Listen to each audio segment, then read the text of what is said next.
महाराष्ट्र में पाँव रखने नहीं दूंगा। जनता को आह्वान किया था, उनको पाँव मत रखने देना। यहाँ ये महाराष्ट्र के दुश्मन है। अब ऐसे अचानक क्या चमत्कार साक्षात्कार हो गया,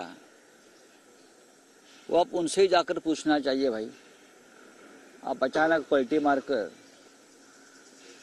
ये महाराष्ट्र के दुश्मनों को सपोर्ट कर रहे हो, तो आप जनता को क्या बताओगे? कारण क्या है उसके पीछे? कौन सी फाइल खोली है? वॉशिंग मशीन नहीं, वॉशिंग मशीन की बात बाद में आ जाएगी धीरे धीरे, लेकिन ऐसी कौन सी फाइल आपको दिखाई गई कि आपने अचानक मुंबई में आकर उनको समर्थन दिया? लेकिन ठीक है, उनकी पार्टी है, अच्छा हुआ कि खुलकर समर्थन दिया। कभी कभी ऐसा होता है कि आप उम्मीदवार खड़े करो, वोट खाओ, ये राजनीति नहीं है।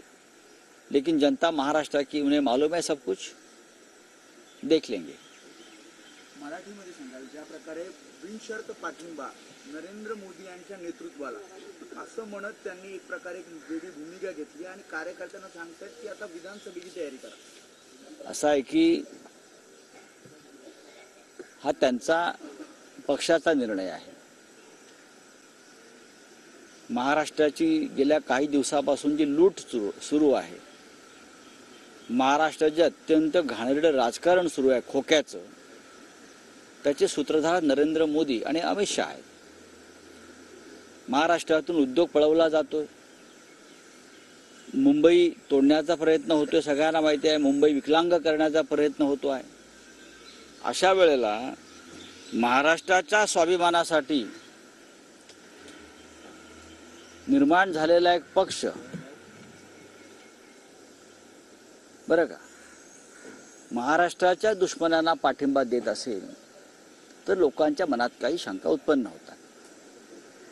त्याची उत्तर त्यांनीच द्यायची की असं काय घडलं की तुम्हाला अचानक या महाराष्ट्राच्या शत्रूंना पाठिंबा द्यावा असा वाटला।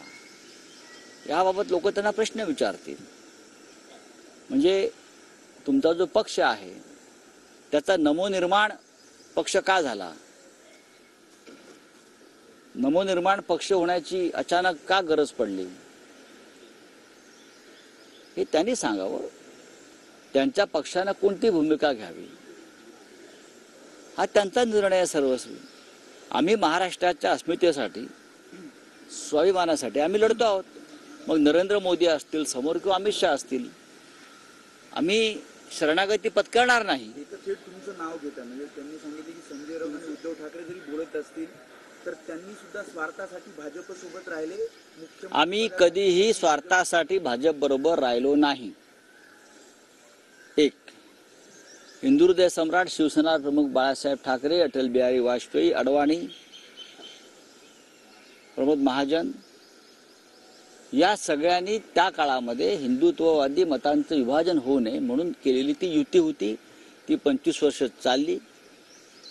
पण भारतीय जनता पक्षाने जेव्हा आपले खरे दात दाखवायला सुरुवात केली, तेव्हा आम्ही तो जबडा फाडून बाहेर आलो आणि आम्ही स्वतंत्रपणे आमच्या भूमिका घेतल्या।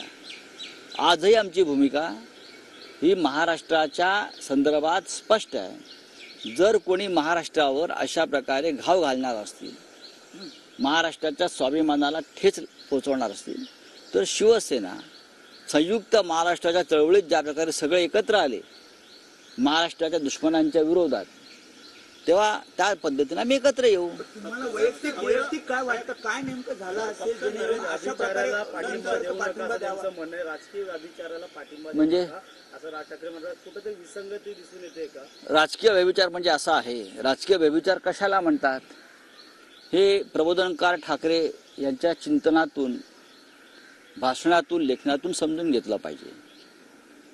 आम्ही सगळे प्रबोधनकार ठाकरेंचे विचार मानणारे लोक आहोत। ते तर स्वतः त्यांचे नातू आहेत, उद्धव ठाकरे त्यांचे नातू आहेत। राज्यातले ओवाळून टाकलेले भ्रष्टाचारी आणि व्यभिचारी यांना भारतीय जनता पक्षाने आपल्याकडे घेतलंय। त्यातले एक हे महाशय आहेत का नवनिर्माणवाले? मला असं वाटत नाही। पण राज्यातले सगळे ओवाळून टाकलेले भ्रष्टाचारी, व्यभिचारी, गुंड ह्यांना आपल्या पक्षात वॉशिंग मशीनमध्ये घेऊन साफ करणं हा व्यभिचार नाही का? मग त्याच व्यभिचारी व्यासपीठावरती आपणही पाय ठेवला असेल तर आपल्याला लोकांना उत्तर द्यावं लागेल, असं माझं म्हणणं आहे. हा त्यांचा निर्णय आहे, त्याच्यावर त्यांनीच बोललं पाहिजे. काय घडलं असेल बिनशर्त पाठिंबा देण्यात एकही आता असं आहे, न घेता म्हणजे आता असं आहे की अजित पवार, हसन मुश्रीफ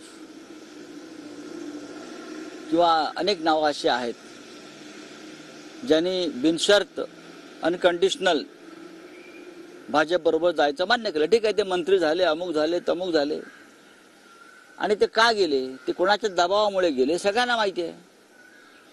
ते कोणाच्या दबावाखाली गेले, कोणत्या एजन्सीच्या दबावाखाली गेले, तर मला असं वाटत नाही की ह्यांचं तसं झालं असेल. पण जे गेले भाजप बरोबर ते फक्त शरणागती यासाठी त्यांनी पत्करली, गुडघे यासाठी टेकले की त्यांच्या अनेक फायली उघडल्या गेल्या, त्यांना धमक्या दिल्या गेल्या. आणि म्हणून मला असं वाटतं की व्यभिचार जो आहे हा भारतीय जनता पक्षाचा जगजाहीर आहे. आणि अशा व्यभिचारी पार्टीबरोबर जर कोणी संबंध ठेवत असेल तर तो त्यांचा प्रश्न आहे, तो आमचा प्रश्न नाही. आम्ही त्यापासून दूर आहोत. राज्यसभा आणि विधान परिषद मला नको आहे म्हणून मी नरेंद्र मोदींना बिनशर्त पाठिंबा देतोय असं म्हणाले. म्हणजे त्यांचा प्रश्न आहे ना, मी कसं काय बोलू त्याच्यावर की म्हणायचं. बघा, आपली स्वतःची चोरी आपण कशी काय होऊ देऊ शकतो ना. ठाकरे हे नाव असं आहे या महाराष्ट्रात आणि देशामध्ये, त्यांना कोणी झुकवू शकत नाही, त्यांना कोणी नमवू शकत नाही. हा इतिहास आहे. उद्धव ठाकरेंना झुकवण्याचा प्रयत्न झाला, उद्धव ठाकरे झुकले नाहीत. आम्ही सगळे बाळासाहेब ठाकरेंचे शिलेदार आहोत. आम्हाला तोडण्याचा, झुकवण्याचा प्रयत्न झाला, आम्ही तुटलो नाही, आम्ही लढतो आहोत. सध्या महाराष्ट्राला लढणाऱ्याची गरज आहे, महाराष्ट्राच्या स्वाभिमानासाठी. राज ठाकरे यांनी बिनशर्त पाठिंबा दिल्यानंतर आशिष शेलार म्हणतात उद्धव ठाकरे यांनी युतीच्या वेळी मुख्यमंत्र्यांची अट ठेवली होती आणि त्यांनी यालाच एक टीका करत कविता म्हटली आहे, प्रेम म्हणजे प्रेम असतं, त्यांचं आणि यांचं सेम नसतं. कविता त्यांनी नीट वाचावी. मंगेश पाडगावकरांची कविता काळजीपूर्वक वाचावी, त्याचा उगाच विटंबना करू नये.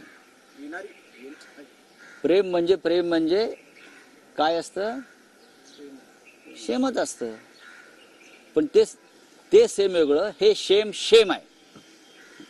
हे जे चाललंय राजकारण भाजपचं आणि हे व्यभिचारी वगैरे सगळे म्हणता ना तुम्ही, हे सेम नसून हे शेम अँड शेम आहे. महाराष्ट्राच्या हितासाठी हा निर्णय का ऐतिहासिक निर्णय आहे का? राज ठाकरेंचा वारंवार महाराष्ट्राच्या हितासाठी कोणताही निर्णय हा मला दिसत नाही. महाराष्ट्राच्या हितासाठी जर एखादा निर्णय असता तर कोणताही पक्ष आणि कोणताही नेता या क्षणी नरेंद्र मोदी आणि अमित शहा यांच्या विरुद्ध ठामपणे उभा राहील आणि त्यांच्या राजकीय व्यभिचाराचं वस्त्रहरण करेल. ते झालेलं दिसत नाही मला. सर, कल जॉइंट कॉन्फ्रेंस लेकर ये बात आपने स्पष्ट कर दी कि यहाँ पर कोई भी कॉन्फ्लिक्ट नहीं है, लेकिन लगातार ये खबरें आ रही हैं कि कांग्रेस के कई नेता हैं जिनमें वर्षा गायकवाड़ का भी नाम लिया जा रहा है, जो फिलहाल ये बताया जा रहा है अनरीचेबल है और ये अभी भी नाराज. अभी अनरीचेबल अगर कोई है जो कॉन्फ्लिक्ट है भिवंडी को लेकर, सांगली को लेकर नुकसान बढ़ सकता है. आज मुळात त्यांनी प्रेस कॉन्फ्रेंस मोठी घोषणा करतील असं पण कौन सर, आज सांगली में भी बैठक बुलाई गई है कांग्रेस के आला नेताओं की. बात ऐसी है, कल महाविकास आघाड़ी की जो बैठक हुई, जॉइंट प्रेस कॉन्फ्रेंस हो गई, उसमें जो बातें हमने तय की है वो फाइनल है. अब महाविकास आघाड़ी हो या युति हो, गठबंधन हो, ऐसी राजनीति में जब सीट शेयरिंग का मामला आता है या पावर शेयरिंग का मामला आता है तो इस प्रकार से कुछ जगह पर मतभेद होते हैं. ये आज की बात नहीं है, लेकिन हम अगर कोई ऐसा मामला आता है हम सब मिलकर उसके ऊपर निर्णय लेंगे. वर्षा गायकवाड़ जी हो, विशाल पाटिल जी हो, विश्वजीत कदम हो, सभी अपने अपने पार्टी के वफादार लोग हैं. जैसे हमारे शिवसेना में विनोद घोषालकर जी को हमने गो अहेड दिया था, मुंबई नॉर्थ में वो काम कर रहे थे, लेकिन जब कल 12 बजे निर्णय हुआ कि ये सीट कांग्रेस को हम दे सकते हैं तो वहाँ से ही हमने विनोद जी को बताया. उद्धव जी ने और नाना पटोले जी ने भी फोन किया और कहा विनोद जी ये सीट अब कांग्रेस के पास आ रही है, हमें आपका कोऑपरेशन चाहिए।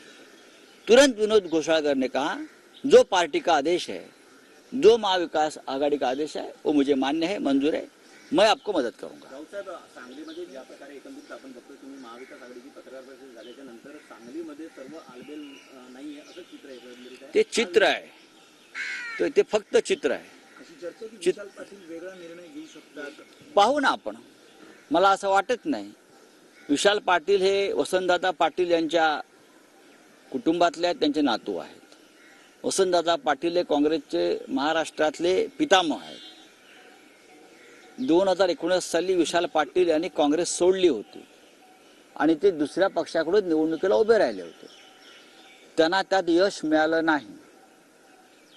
मला असं वाटत नाही विशाल पाटील यांच्यासारखा काँग्रेसचा नेता पुन्हा 2019ची चूक करून काँग्रेसपासून दूर जाईल। पण असा वेगळा निर्णय घेतला तर त्याचं नुकसान हे महाविकास आघाडीलाच होणार आहे। महाविकास आघाडी विश्वजित कदम आज मोठी घोषणा करतील किंवा त्या विश्वजित कदम हे सुद्धा काँग्रेसचे नेते आहेत आणि विशाल पाटील यांना समजवण्याची जबाबदारी आम्ही सगळ्यांनी विश्वजित कदम यांच्यावर सोपवलेली आहे। आज सर्व ठीक होईल असं वाटतं तुम्हाला? का ठीक होणार नाही? ठीक होईल ना, आमच्यासाठी अवघड काहीच नाही। धन्यवाद। ठाण्यामध्ये आलेले ऑफिस मोठं उघडलेलं आहे. एजी का इंटरफेरेंस बढ़ रहा है दिल्ली सरकार में, क्या लगता है प्रेसिडेंट रूल आएगा सर वहाँ पे? किस तरीके से इंटरफेरेंस बढ़ रहा है उनका सर? देखिए अब कोड ऑफ कंडक्ट चल रहा है, चुनाव है, मुख्यमंत्री जेल में आपने बंद कर दिया है, अब सरकार बर्खास्त, आप वहाँ एलजी का रूल लाना चाहते हो और एक बहुमत वाली सरकार वहाँ चल रही है, बहुमत वाली सरकार। आप इस तरह से आप तानाशाही लाएंगे ऐसी सरकार के ऊपर, तो ये ठीक नहीं है। पूरा विश्व देख रहा है कि दिल्ली में क्या चल रहा है। Thank you. संजय राऊत यांची ही पत्रकार परिषद 2019ला विशाल पाटलांनी काँग्रेस सोडली होती असं राऊत म्हणालेले आहेत। 19च्या लोकसभाला विशाल पाटलांनी पराभव त्यांचा झाला होता असं देखील राऊतांचं वक्तव्य आहे।